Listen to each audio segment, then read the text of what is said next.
Hello and welcome to our Mastering Pure Variants tutorial. Today we will focus on the basics of working with pure variants.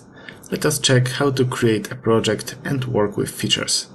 Let's start by opening Variant Management Perspective. Now we start by creating a new variant project.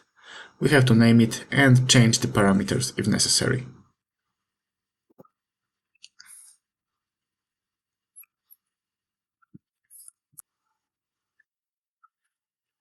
A variant project in the context of tools like pure variants and product line engineering or PLE is a specific configuration of a product derived from a feature model.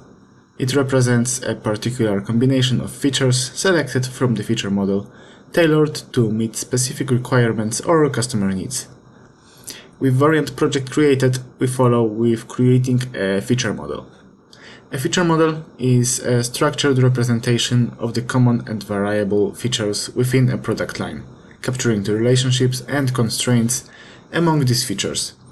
It is widely used in product line engineering to model and manage variability in a family of related products. Feature models help in understanding, documenting, and managing the different possible configurations of a product line. Navigate to the menu and select New Feature Model.